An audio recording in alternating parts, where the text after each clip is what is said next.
दोस्तों नमस्कार। SSC GD 2024 के लिए अपनी जो मैथ्स की क्लास चल रही है उसमें ये क्लास नंबर आज 8 है। आज हम पढ़ने वाले हैं गुणनखंडों की संख्या, नंबर्स ऑफ फैक्टर्स के बारे में। आपको बिल्कुल बेसिक से सिखाएंगे, एक एक बात फैक्टर्स के बारे में बताएंगे। यदि आपने कभी नहीं पढ़े हैं, आपको ये भी पता नहीं है कि फैक्टर्स क्या होते हैं, तो भी आज आप यहाँ से सब पूरा सीख के जाएंगे कि इवन फैक्टर कैसे निकाले जाते हैं, ऑड फैक्टर्स कैसे निकाले जाते हैं किसी संख्या के, हैं टोटल फैक्टर्स कैसे निकाले जाते हैं, अभाज्य गुणनखंडों की संख्या यानी कि प्राइम फैक्टर्स कैसे निकाले जाते हैं। पूरी डिटेल में आज आप सब बात सीख के जाएंगे। बिल्कुल बेसिक से शुरुआत करेंगे हम लोग, बिल्कुल छोटी छोटी बात को पढ़ते हुए आगे बढ़ेंगे। यस, लेकिन क्लास को आगे बढ़ाने से पहले एक छोटा सा कोटेशन आपको बताना चाहेंगे। सफ़र में मुश्किलें आए, सफ़र में मुश्किलें आए तो हिम्मत और भी बढ़ती है। ऐसा होता है जब कोई चैलेंज मिलता है तो ये लगता है इसको करो, तो सफ़र में मुश्किलें आए तो हिम्मत और भी बढ़ती है। अगर कोई रास्ता रोके तो जुर्रत और भी बढ़ती है। अगर कोई रास्ता रोके तो जुर्रत और भी बढ़ती है। बिकने पर आ जाओगे तो घट जाएगा दाम, बिकने पर आ जाओगे तो घट जाएगा दाम। अक्सर ना बिकने वालों की कीमत और भी बढ़ती है। अक्सर ना बिकने वालों की कीमत और भी बढ़ती है। तो दोस्तों, मुश्किलें आए तो उनसे डरना नहीं है, घबराना नहीं है। हम लोगों को उसी जोश और जज्बे के साथ लगे रहना है। इसी के साथ हम लोग आगे स्टार्ट करते हैं अपनी क्लास नंबर 8। ये अपना इस चैप्टर का टाइप जो है ये 6 नंबर टाइप है। इसमें आप देख चुके हैं गुणनखंडों की संख्या के बारे में पढ़ना, नंबर ऑफ फैक्टर्स के बारे में पढ़ना।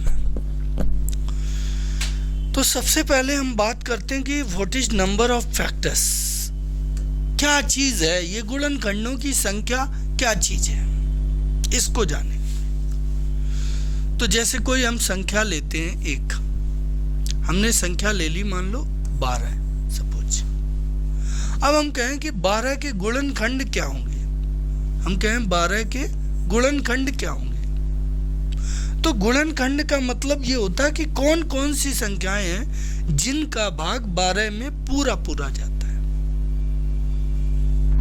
गुणनखंड का मतलब क्या होता है कि कौन कौन सी ऐसी संख्याएं हैं जिनका 12 में भाग पूरा जाता है।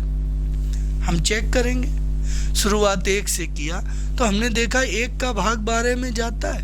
आप बोलोगे हाँ सर 1 का भाग 12 में जाता है। चलो ठीक है, तो 1 भी गुणनखंड हो गया। अब मैंने लिया 2 का भाग 12 में जाता है। आप बोलोगे 2 छिंग 12 बिल्कुल जाता है।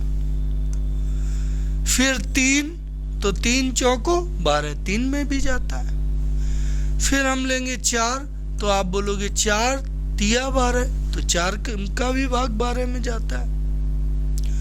अब हमने देखा कि 5, तो आप बोलोगे सर 5 का भाग 12 में नहीं जाता पूरा।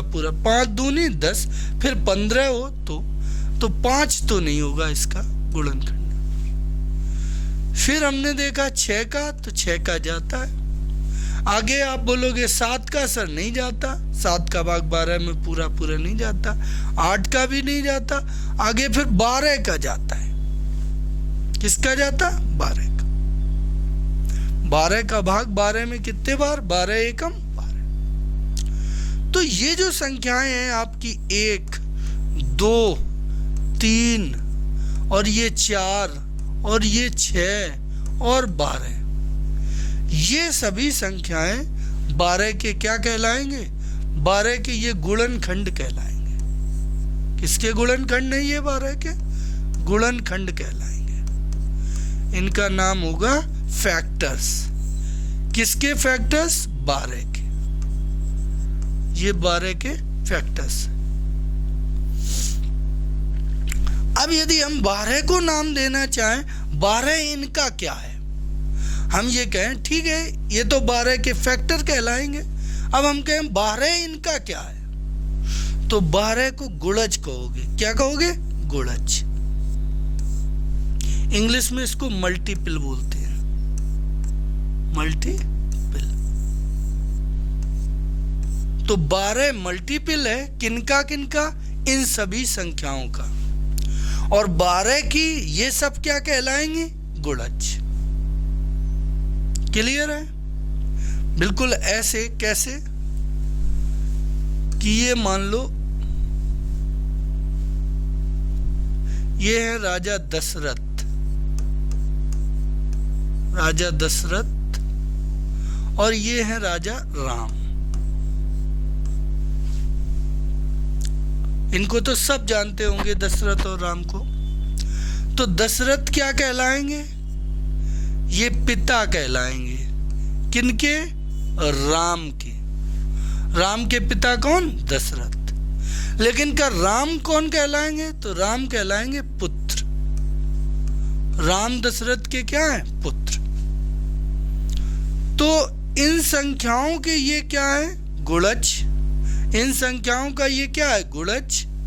और इस गुणज के ये क्या है?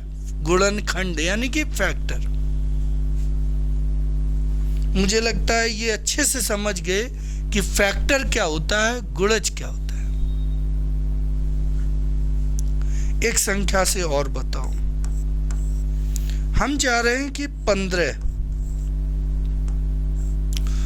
15 के फैक्टर। तो आप बोलोगे सर 15 में 1 का जाएगा, 15 में 2 का नहीं जाएगा, 3 का जाएगा, 15 में 4 का नहीं जाएगा सर, 5 का जाएगा, 15 में सर 5 के बाद अब किसी का नहीं जाएगा, 15 में किसका जाएगा? 15 का जाएगा। तो ये सब 15 के क्या कहलाएंगे? ये लोग ये 15 के कहलाएंगे गुणनखंड यानी कि फैक्टर। और ये इन सब का 15 कौन कहलाएगा? तो इन सब का 15 गुणज कहलाएगा। क्या कहलाएगा? गुणज।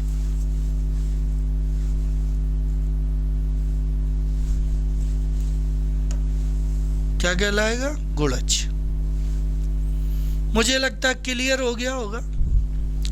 अब एक चीज और समझिए, क्या कि अभी 12 के करे थे तो उनमें 1 मिला था और 12 मिला था, 15 की करे तब भी 1 मिला और 15 मिला। तो ये हम बताना चाहते हैं किसी के भी गुणनखंड करोगे तो 1 और स्वयं वो संख्या जो है जिसके कर रहे हो वे उसका गुणज अवश्य होंगे, वे उसका गुणनखंड अवश्य होंगे। कौन कौन अवश्य होंगे? किसी भी संख्या के गुणनखंड करोगे तो 1 का भाग उसमें जाएगा और स्वयं का, तो 1 और स्वयं उसके गुणनखंड अवश्य होंगे। लेकिन ये रूल सिर्फ कहां नहीं लगेगा? 1 में नहीं। ये बात 1 में नहीं लागू होगी। आप बोलो सर क्यों? क्योंकि 1 का गुणज 1 का करोगे तो 1 का गुणज 1, गुणनखंड 1 में 1 का जाएगा और किसी का जाएगा? आप बोलोगे सर नहीं। तो 1 में सिर्फ 1 रहता है, 1 के अलावा कोई संख्या हो तो उसमें 1 का भी भाग जाएगा और स्वयं का, तो उसके 2 गुणनखंड हमेशा होंगे। आपसे पूछा जाए 1 के अलावा ऐसी कितनी संख्याएं हैं जिनमें मिनिमम 2 गुणनखंड होते हैं? तो आप बोलोगे 1 के अलावा सभी दुनिया की जितनी संख्याएं हैं उनमें मिनिमम 2 गुणनखंड होते हैं। कौन कौन? 1 और 1 स्वयं वो संख्या। उम्मीद करते हैं चीजें अच्छे से पकड़ गए होंगे। अब आगे जो बढ़ते हैं,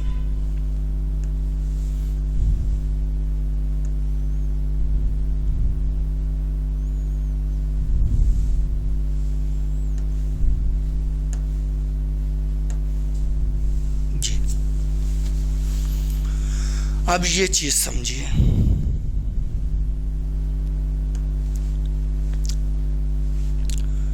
n एक भाज्य संख्या है। n एक कैसी संख्या है? n एक भाज्य संख्या है। भाज्य, भाज्य का मतलब कंपोजिट नंबर। ABC इसके अभाज्य गुणनखंड है। ABC इसके कैसे हैं? अभाज्य गुणनखंड, यानी कि कोई भी आपस में कुछ भी कॉमन नहीं है, आपस में नहीं, मतलब अभाज्य गुणनखंड है। ऐसे खंड हैं जिनमें स्वयं और एक के अलावा किसी और का भाग नहीं जाता। ABC ऐसे गुणनखंड है। तो पहले हम a को, n को ऐसे लिखेंगे, a की पावर p गुणे b की पावर q और गुणे c की पावर r के रूप में। तो यहां से यदि अभाज्य गुणनखंडों की संख्या निकाले तो क्या हो जाएगी? p plus q plus r। और यहाँ n के कुल गुणनखंडों की संख्या तो हो जाएगी p प्लस 1, q प्लस 1 और r प्लस 1। आप बोलोगे ये बात तो हमें कुछ समझ में अभी नहीं आई। कोई बात नहीं, अब आप देखिए, यहां लेट कर ली हमने। मान ली कि कोई संख्या है, let n equals to, n एक संख्या मान ली, n का मान 20 मान लिया। तो n के हम अभाज्य गुणनखंड करेंगे। आप बोलोगे सर कैसे अभाज्य गुणनखंड करेंगे? तो इधर हम गुणनखंड करके बताएं।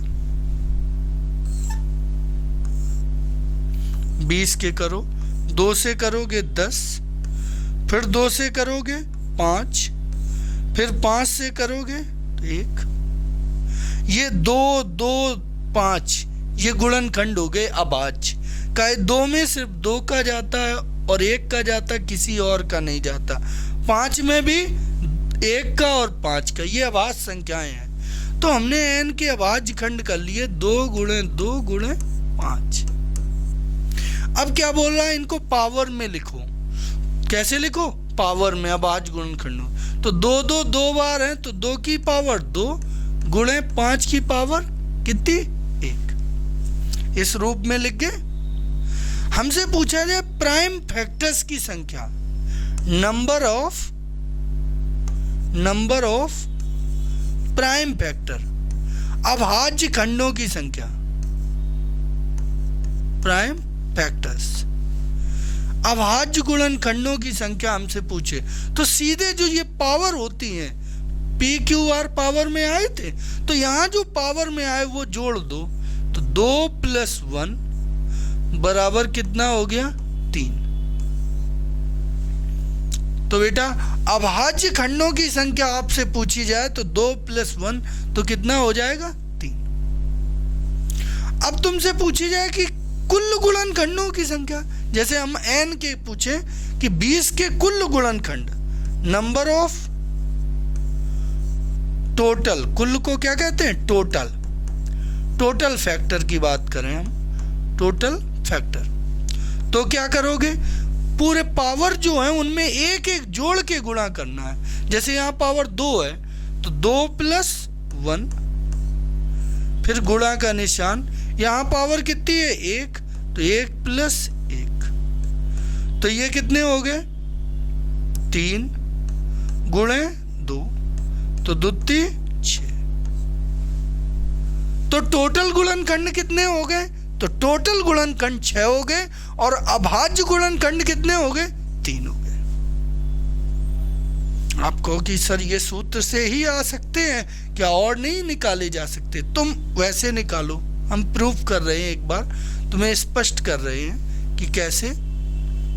20 है, 20 में किन किन संख्याओं का भाग जाता है? तो आप बोलोगे 1 का जाता है सर,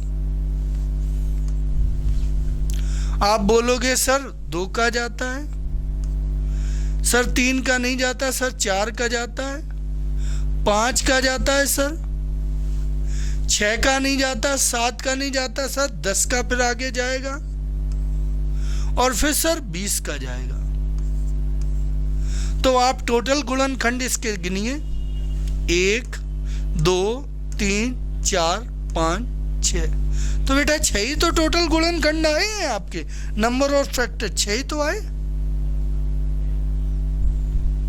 हमसे ये बात करी जाए कि अभाज्य प्राइम फैक्टर चाहिए, पीएफ चाहिए, प्राइम फैक्टर चाहिए। तो प्राइम फैक्टर क्या है? एक को तो ना भाज्य कहा जाता है ना अभाज्य कहा जाता है। तो दो अभाज्य है, 4 के अभाज्य है। आप बोलोगे नहीं सर 4 में 2 का भाग जाता है, तो 5 अभाज्य है। आप बोलोगे सर और कुछ अभाज्य है,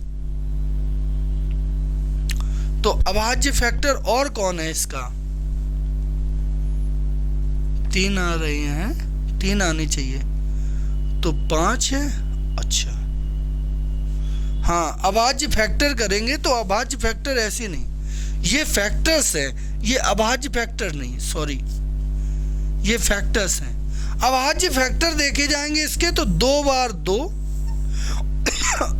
और 1 बार 5। तो देखो 2 1 2 3, तो अभाज्य फैक्टर कितने आए? 3, और टोटल फैक्टर कितने आए? 6। क्लियर है? ठीक है, बातें धीमे धीमे आपको और समझ में आएंगी, अच्छी समझ में आएंगी। आगे बढ़ें।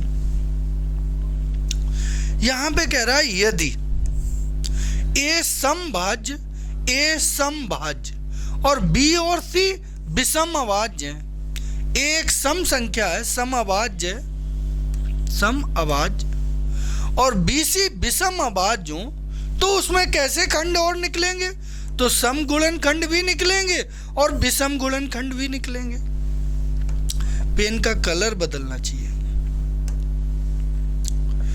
सम गुणनखंड भी निकलेंगे और विषम गुणनखंड भी निकलेंगे। सम गुणनखंडों की संख्या देखी जाए तो P और Q + 1 R + 1, लेकिन विषम गुणनखंडों की संख्या देखी जाए तो P की पावर 0 और Q + 1 R + 1।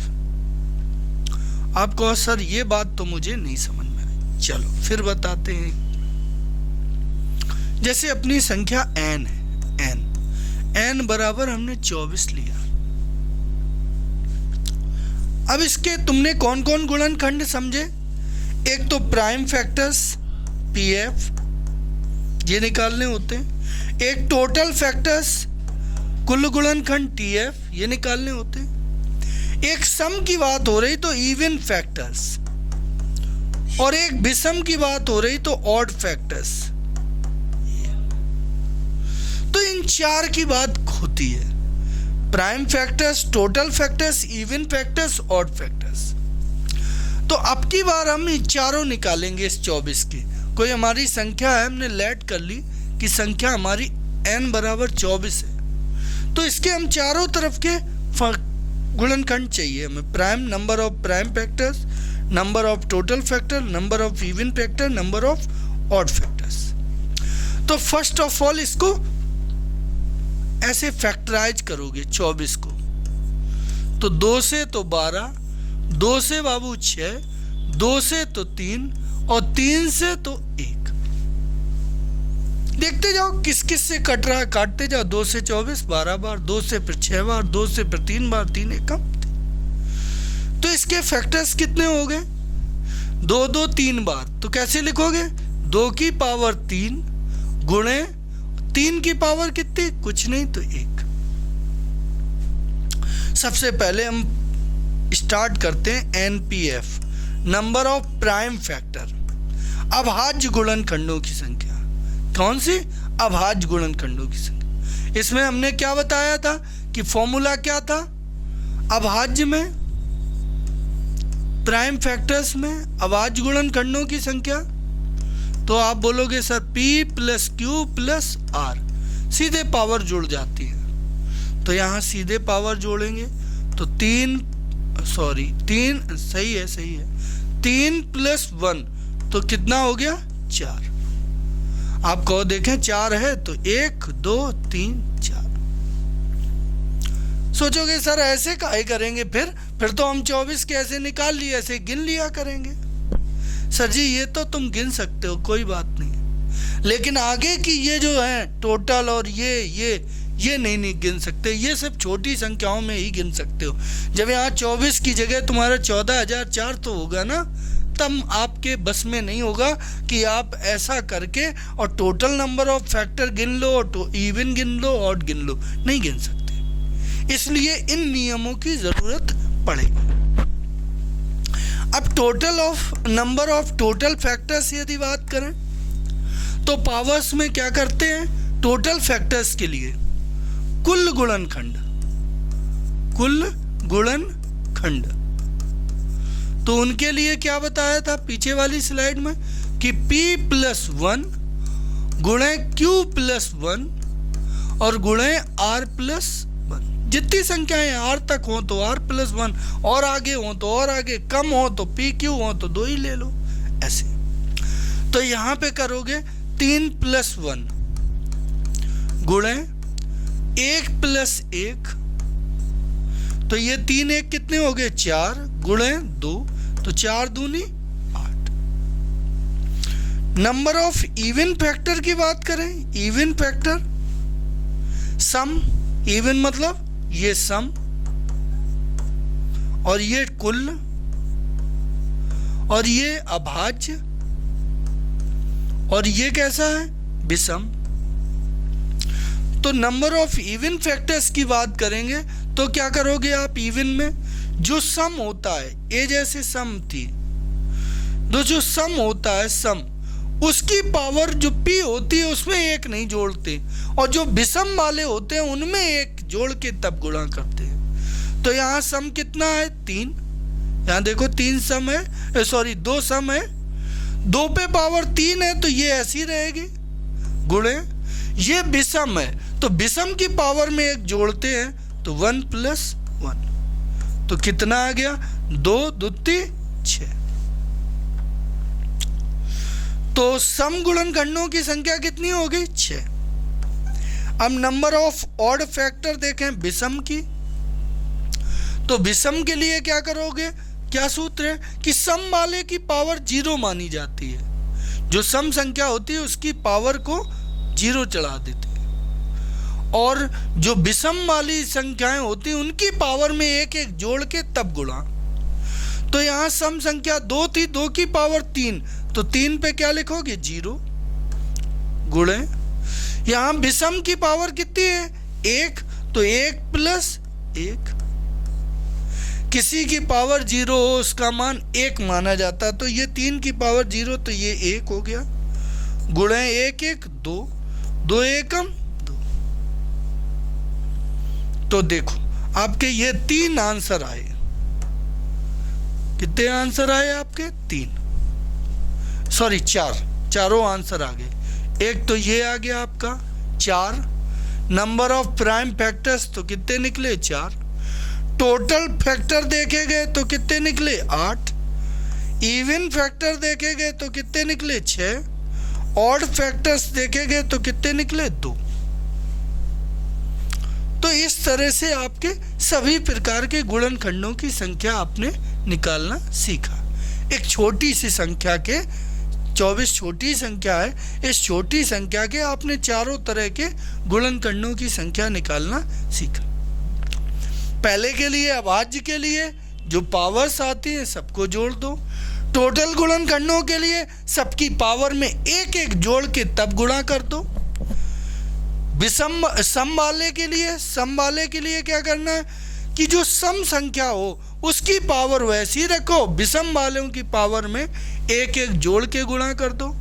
विषम वाले के लिए क्या है, सम वाले की पावर 0 कर दो, यानी कि सम वाले की पावर रखो ही नहीं, इसकी जगह तुम 1 भी लिख सकते हो 1, और फिर विषम वाले की पावर में 1 1 जोड़ के गुणा कर दो। अब बात आती है आगे, अब क्वेश्चंस पे बात करते हैं हम लोग। किस पे बात करते हैं, क्वेश्चन पे। जैसे क्वेश्चन है 240, थोड़ा बढ़े, धीमे धीमे बढ़े रहे। 240 के अभाज्य गुणनखंडों की संख्या क्या होगी। सिर्फ हमने अभाज्य पूछी है, यानी कि प्राइम फैक्टर पूछे हैं, पीएफ पूछा है हमने। तो बेटा 240 को ऐसे लिखोगे, 2 से करो तो 120, फिर 2 से करो तो 60, फिर 2 से करो बाबूजी तो 30, फिर 2 से करो तो 15, फिर 3 से करोगे तो 5, फिर 5 से करोगे तो 1। तो 240 को आप क्या लिख सकते हो? तो आप बोलोगे सर 2 2 2 4 बार है तो 2 की पावर 4 गुणे 3 एक बार है तो 3 की पावर 1, 5 एक बार है तो 5 की पावर 1। हमसे क्या पूछा है? अभाज्य गुणनखंडों की संख्या, नंबर ऑफ प्राइम फैक्टर्स। तो आप बोलोगे सर सीधे सीधे पावर जोड़ दो तो 4 + 1 + 1 तो कितना आ गया? 6। तो अपना आंसर कौन सा सही जाएगा? 6 वाला आंसर सही जाएगा। इस तरह से क्वेश्चन हैंडल करोगे। उम्मीद करते हैं चीजें समझ में आ रही होंगी। आगे बढ़ा जाए अगले क्वेश्चन की तरफ। ये देखो हमें संख्या दे दी, फैक्टर के रूप में ही संख्या दे दी। इसमें हमसे पूछा गया अभाज्य गुणनखंडों की संख्या कितनी होगी। तो अब इसको चले, अब यहां हमें n का मान दे तो दिया, संख्या दे दी 2 की पावर 3 गुणे 5 की पावर 7 गुणे 21 की पावर 3 गुणे 10 की पावर 8। लेकिन बाबूजी एक बात हमें बताओ कि क्या ये पावर के रूप में जैसे हम बनाते हैं वैसे ही बना है? आप बोलोगे सर नहीं बना, क्योंकि आप बनाते हो पावर्स के रूप में, उसमें अभाज्य संख्या की पावर होती है। ये तो 2 की पावर 3 ठीक है, अभाज्य की है, 5 की पावर 7 5 भी अभाज्य है, ठीक है। लेकिन 21 में सर जी 7 का भी भाग जाता, 3 का भी, ये अभाज्य नहीं है। सर जी 10 भी अभाज्य नहीं है, क्योंकि 10 में 2 का भी जाता, 5 का भी। तो ये नहीं, आपने कहा था ए बी सी जो होने चाहिए ये अभाज्य संख्याएं होनी चाहिए। तो भैया इनको अभाज्य बनाओगे, इनके फैक्टर करोगे दोनों के, तो क्या लिखोगे? 2 की पावर 3 5 की पावर 7। अब 21 के फैक्टर आप करेंगे जनाब, तो 21 का 3 गुणे 7 करेंगे, 21 के अभाज्य खंड करेंगे तो 3 गुणे 7 7 या 21, और उसकी पावर 3 और है तो इन पे पावर भी 3 लग जाएगा। तो 3 की पावर 3 गुणे 7 की पावर 3, तो यहाँ 21 की जगह क्या आ जाएगी? 3 की पावर 3 गुणे 7 की पावर 3। ऐसे ही 10 को जब आप करोगे 10 को, तो बोलोगे आप 10 को सर जी 2 × 5 में तोड़ो। अब 10 की पावर 8 है तो इन पे भी पावर 8 जाएगी, तो यहाँ 2 की पावर भी 8 और 5 की पावर भी 8, तो आपका हो जाएगा 2 की पावर 8 और 5 की पावर 8। क्लियर है? चीजें समझ में आ रही होंगी? हेलो, हाँ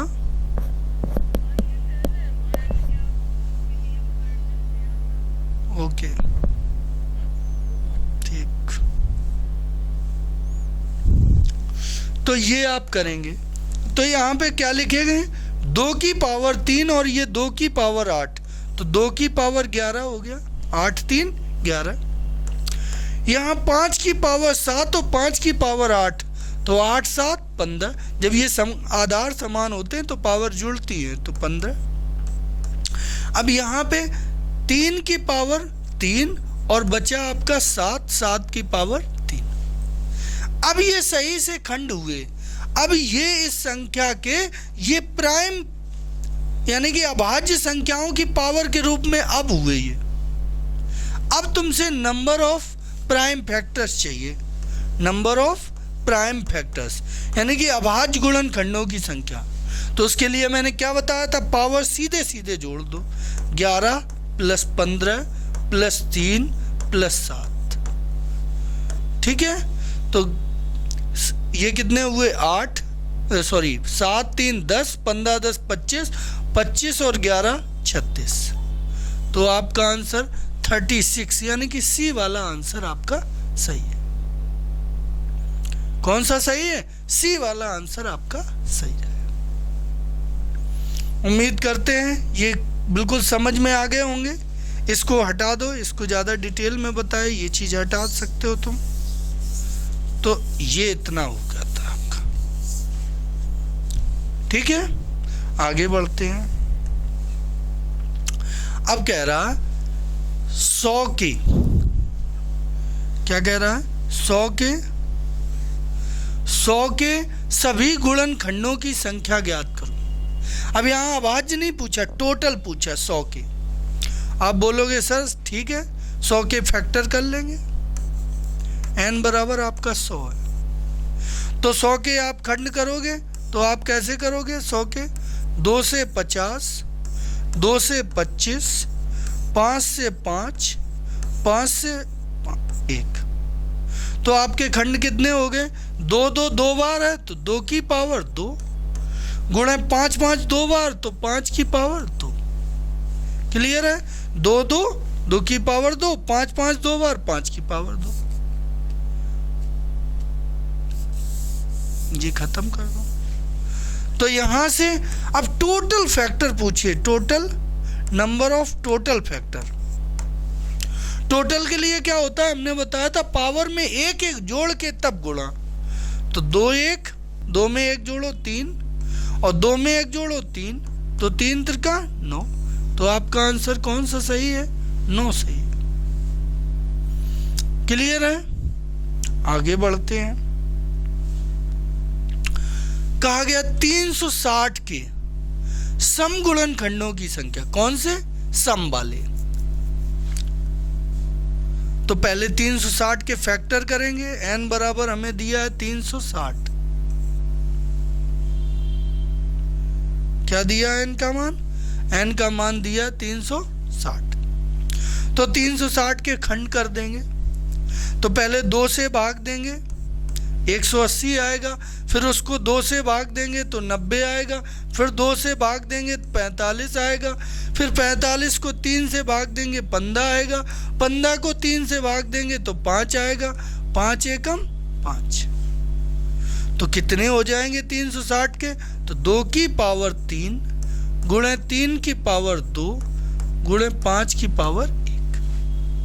यदि तुम्हें ऐसे नहीं समझ में आ रहा हो तो तुम ऐसे 360 लिख के ये तरीके से अपने कर लेना, ये आ जाएंगे। अब इसमें नंबर ऑफ इवन फैक्टर चाहिए, सम गुणनखंड, नंबर ऑफ इवन फैक्टर।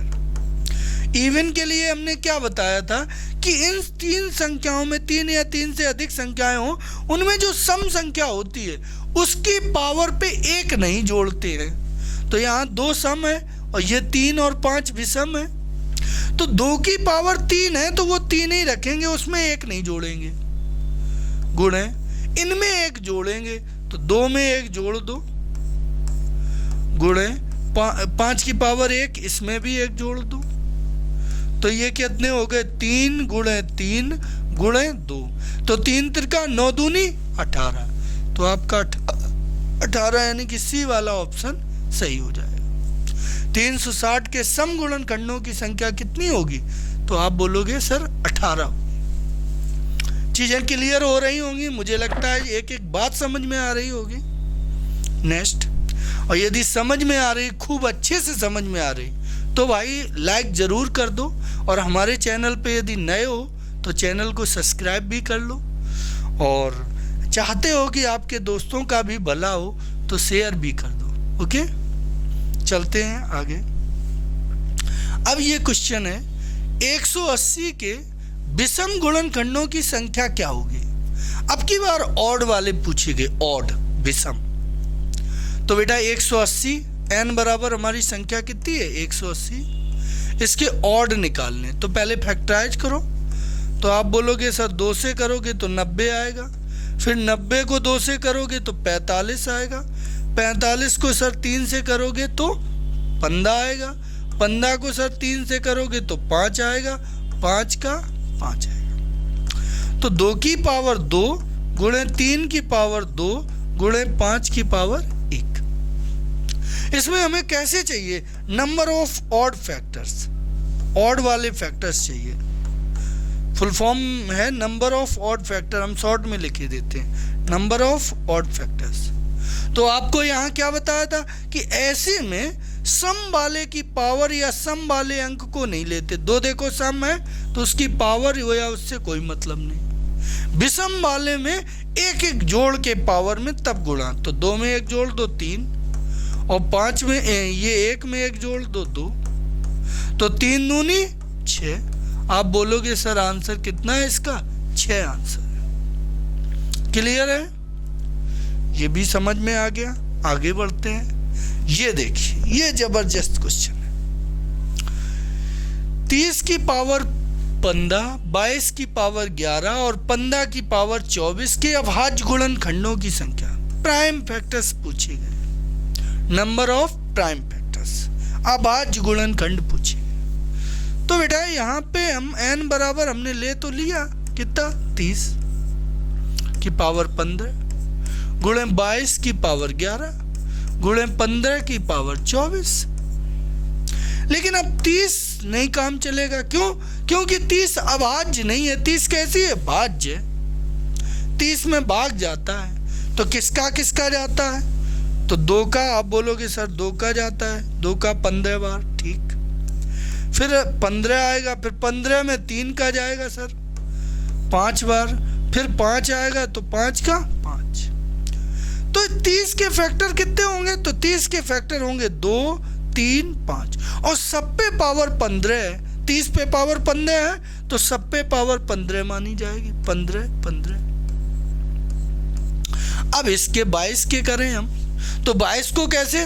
22 में पहले 2 का जाएगा तो 2 से कर दो, 2 से जाएगा तो 11 आएगा, फिर 11 में 11 का जाएगा। अब इन दोनों की पावर कितनी चढ़ेगी? 22 पे पावर 11 थी तो इन पे भी पावर 11 चढ़ा दो। अब यहाँ आओ सर 15 के करो, तो 15 में 3 का जा रहा तो 3 5 15 3 का। अब 5 बचा, 5 में फिर तो 5, इन पे पावर कितनी? 24 और 24। तो ये आपके आ गए। 2 की पावर इकट्ठी कर लो तो 2 2 2, ये हैं 2 2, तो 2 की पावर हो गई आपकी 26 गुणे 3 की पावर आपकी कितनी हो गई? तो 15 और 24, 15 10 24 10 34 39। अब 5 की पावर 15 और 5 की पावर 24 ये जोड़ोगे तो फिर 5 की पावर भी 39 गुणे 11 की पावर कितनी? 11। अब total number of odd factors चाहिए। ऑड फैक्टर्स, ऑड मतलब ऑड नहीं, सॉरी ऑड नहीं चाहिए। क्या चाहिए? हमें चाहिए prime factors, number of prime factors, अभाज्य गुणनखंड। तो प्राइम के लिए क्या बताया था? सीधे पावरों को जोड़ दो, 1 नहीं जोड़ते, सीधे पावर जोड़ दी जाती। तो 26 प्लस 39 प्लस 39 और प्लस 11, 6 9 6 15, 15 और 9 24, 24 1 25 की 5, यहाँ से लगी 2 2 2 4 3 7 3 10 1 11। तो आपका आंसर कितना आ जाएगा? 115, यानी कि बी वाला ऑप्शन सही है। कौन सा ऑप्शन सही है? बी वाला ऑप्शन सही। इस तरह से आप अभाज्य गुणनखंडों की संख्या, सम गुणनखंडों की संख्या, विषम गुणनखंडों की संख्या, टोटल गुणनखंडों की संख्या, किसी भी संख्या को चाहे फैक्टर के रूप में लिखी हो चाहे पूरी हो, तो किसी भी संख्या का आसानी से निकाल सकते हो। इसी के साथ अब अगला हमारा टॉपिक कल मिलेगा आपको। आज की क्लास हम लोग यहीं तक रखेंगे। आज हमने क्लास में अच्छे से सीखा कि अभाज्य गुणनखंड क्या होते हैं या गुणनखंड क्या होते हैं और गुणनखंडों में संख्या कैसे ज्ञात करते हैं उनकी। ठीक है, अगली क्लास में हम आपको नंबर्स ऑफ जीरो यानी कि गुणनफल के अंत में शून्यों की संख्या ज्ञात करना सिखाएंगे। ओके, तो आप हमारे चैनल पे जुड़े रहिए और हमारे जो कंटेंट दिया जा रहा है उसको विधिवत देखते रहिए। उम्मीद करते हैं कि आप जब एसएससी जीडी की परीक्षा के लिए आप परीक्षा भवन में बैठे होंगे तो आप ये महसूस करेंगे कि वाह, आज हम पहले जैसे नहीं है। आज हम कुछ अलग हैं, आज हम कुछ ऐसे हैं, सकारात्मक हैं, पॉजिटिव हैं। आज क्वेश्चन हमारे आगे दम तोड़ रहे हैं और हम जल्दी से जल्दी आगे बढ़ रहे हैं। ओके, इसी के साथ आप लोगों को बहुत बहुत धन्यवाद। थैंक यू, नमस्कार, जय हिंद।